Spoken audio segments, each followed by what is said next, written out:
Hello folks, here I have a DJI Mini 2, a product that is generally considered to be the best of its class. Despite being released way back in 2020, the Mini 2 is still the go-to drone for many a hobbyist, myself included. However, let's be honest, 18 months is quite a lengthy amount of time in the tech world for a popular product not to have received a successor. Now, I know a lot of folks have been wondering just when can we expect an announcement for the Mini 3? And if you're new to the channel, please do consider subscribing for future Mini 2 and Mini 3 content. Before we go any further, it is important to clarify that there has been no official word from DJI about the potential release of a successor to the Mini 2. However, we are all now used to the fact that their new drones are always leaked before they are officially announced. And this is just something we have come to expect. In terms of the Mini 3, the first credible leak was way back in December last year, when Deal's Drone revealed that their sources confirmed the Mini 3 would be releasing this year in 2022. Along with this reveal was the interesting suggestion that DJI would be releasing a mini version of their FPV drone as well. Now, it is worth noting that Deal's Drone said that the Mini FPV is only about 85% certain, whereas the Mini 3 is absolutely happening. However, a potential mini version of the FPV drone could also be rather telling, even if you don't particularly care about an FPV drone yourself. I'll explain why shortly.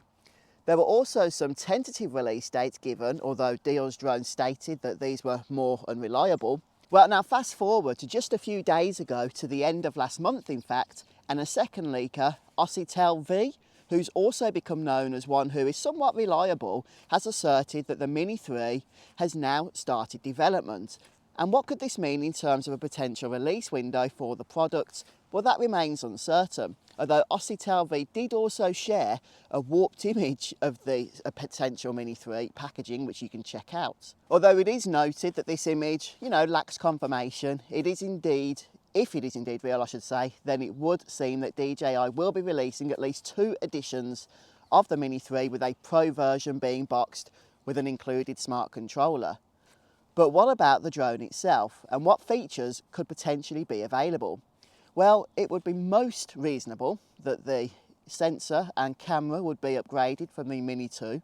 It would be unheard of, in fact, for DJI to release a successor to one of their drones without improved optics, and in many ways this should be a given.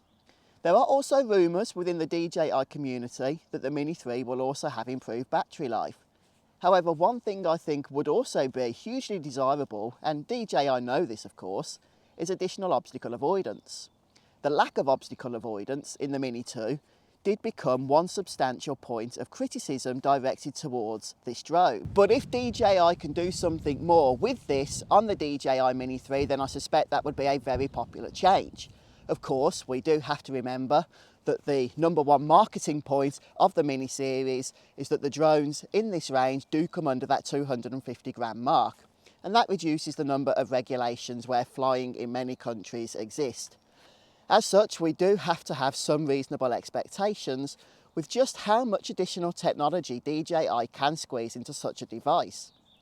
However, earlier on we did mention that there would potentially be a mini version of DJI's FPV drone. Now, why could this be important to any of us?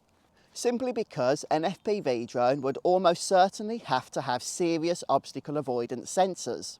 This in itself could be indicative that DJI have solved the problem, so to speak, of keeping a drone under 250G while retaining that technology.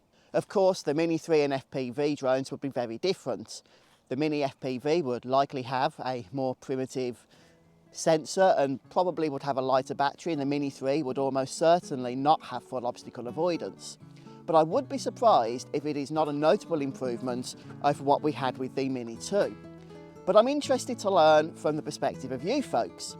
In your view, what would the Mini 3 need to offer in order to entice you to upgrade from the Mini 2? Please do share your thoughts. If you enjoyed the video, don't forget to drop a like, subscribe for future content, and I will see you all next time.